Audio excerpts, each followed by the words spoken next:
Hey everyone, and welcome to This Explainer. Today, we're breaking down the concept, the history, and most importantly, the test vocabulary of sustainable development, so you can absolutely crush your Araling Panlipunan exam. If you're a non-Tagalog speaking student trying to navigate a Filipino social studies curriculum, well, you are in the exact right place. We're going to decode the language, map out the history, and give you the exact tools you need to succeed. So let's get started. Here's our roadmap for today.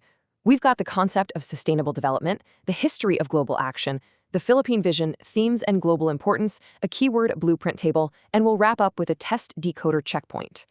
Section 1. Concept of sustainable development. Okay, so the absolute foundation here is the term Likas-Kayang Pag-unlad. That literally translates to sustainable development. When you see Likas-Kayang Pag-unlad pop up on your test paper, it's asking you about this one fundamental idea. How do we balance what we need today with what tomorrow is going to require? It's really just a massive global balancing act. Imagine a scale. On one side, we have kasalukuyang pangangailangan. That's our present needs. Think modern cities, industries, agriculture. On the flip side, we have the susunod na henerasyon, future generations. Maintaining a strict, careful balance so our present doesn't completely destroy their future, that is the entire objective of Likas-Kayang Pag-unlad. Section 2. History of Global Action. Let's trace how this idea actually took off globally. We're looking at a timeline that stretches way back to the first forestry practices in Germany in 1713, all the way to the massive global summits of the 1990s. We'll specifically look at how a tragic event in 1969 really woke the world up and sparked massive policy shifts in 72, 87, and 92. You know, global policy is so often born from local tragedy. While the very roots of this started back in 1713 with German sustainable yield, which was basically just planting trees to replace the ones they cut down, the modern urgency was triggered by actual disasters. A huge one was the 1969 Santa Barbara Pagkalatinlangas, which means oil spill. That disaster directly led to the 1972 Stockholm Conference, which was the very first UN conference on the human environment to really sit down and discuss the Earth's absolute resource limits. And the momentum just builds from there. That 1987 Brundtland Report came out and established some key pillars, heavily emphasizing cooperación, or international cooperation. That spirit of cooperation directly paved the way for the massive 1992 Earth Summit in Rio and the creation of Agenda 21. Now, here's a vital piece of Araling Panlipunan trivia for you. In direct response to that Earth Summit, Philippine President Fidel V. Ramos formed the Philippine Council for Sustainable Development, or PCSD, right in September of 1992. But of course, it hasn't been a totally smooth ride. Despite major milestone agreements to reduce greenhouse gases, like the 1997 Kyoto Climate Agreement, we face massive mga balakid, or hurdles, that constantly threaten this development. For your exams, you've got to recognize these real-world obstacles. Watch out for terms like gutom ay malnutrisyon, which means hunger and malnutrition, corruption at krimen, meaning corruption and crime, and paglaganap ng sakit, which translates to the spread of disease. To fight those exact hurdles, the world ultimately aligned in 2015 on a new set of global goals. This was the big transition to the 17 SDGs, or Sustainable Development Goals. Their primary objectives? To tapusin ang kahirapan, meaning to end poverty, to maintain peace, and to protektahan ang kalikasan, or protect nature, all by the year 2030. Section 3. The Philippine Vision. So how does this actually look locally? Well, local agencies like the National Economic and Development Authority, NEDA, and the Philippine Statistics Authority, the PSA, took these massive global objectives and integrated them right into the Philippine Development Plan.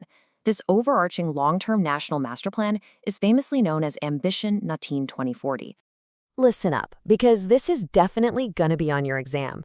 You need to memorize these 3 exact Tagalog pillars of the nation's ambition. First is malasakit, which translates to compassion. Second is pagbabago, meaning change. And third is patuloy na pag-unlad, which stands for sustainable growth. Let me say those one more time. Malasakit, pagbabago, patuloy na pag-unlad. Make sure you've got those locked in. Section 4. Themes and Global Importance. We can actually see these themes in action all around us. For example, a nature-based economy promotes things like organic farming to cut down on chemical pollution. Meanwhile, education initiatives are out there teaching composting in schools. We're translating these big abstract concepts into real-world acción, action. Things like building renewable energy through solar and wind farms, or upgrading our disaster response by building robust flood controls to protect houses against typhoons. Bakit ito mahalaga? Why does all of this actually matter? Because everything is interconnected. Protecting our resources ensures nature security, which in turn creates jobs for the economy. But at the dead center of it all, it's about kalusugang ng tao, human health through reduced pollution, and building global resilience so nations can actually cooperate and survive major climate threats. Section 5, Keyword Blueprint Table. All right, take a screenshot of this because it is your ultimate cheat sheet for decoding tricky question stems on test day. If a question asks about Likas-Kayang Pag-unlad, you instantly know that's sustainable development. So scan those multiple choice options for words like balance or kinabukasan. When you see pangangailangan, that means needs, and it's almost always paired with the present time or kasalukuyan. Generation is generation, kalikasan is nature, and tragedia or sakuna means disaster. Memorize these pairings, and you'll be translating test questions in your head instantly. Section 6, Test Decoder Checkpoint. Okay, time to put this into practice. Are you ready to decode a real exam prompt? If you've been following along with the translations and the historical context, decoding this next one is going to be an absolute breeze. Whatever you do, don't let the Tagalog intimidate you. We're just going to look for the structural clues we've been talking about. Here's our simulated quiz. The test is asking you to match terms like blowout, sustainability, oil spill, and malnutrition to their Tagalog definitions. Now, even if you can't read Tagalog fluently, look closely at the sentences. Notice how question 2 uses the word nutrición, question 3 uses langis, and question 4 uses balance. Boom! Those are your target context clues right there. See how that works? The trick is finding the root meanings that parallel the English concepts.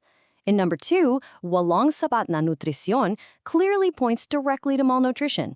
In number 3, pagkalat ng langis is the exact literal translation for oil spill. And for number 4, spotting the word balance between human lifestyle and the environment, that is an absolute dead giveaway for sustainability. By spotting these keywords, you completely bypass the language barrier and jump straight to the correct answer. Let's leave off on the master definition one last time to really cement it. Pagtugon sa pangangailangan ng kasalukuyan nang hindi isinasakrisyo ang kinabukasan, meeting the needs of the present without sacrificing the future. As we wrap up this explainer, I want you to ask yourself, how will our generation step up to ensure we maintain that crucial balance? Keep decoding, keep practicing these terms, and you are absolutely going to crush your Araling Panlipunan exams. Thanks for hanging out with me.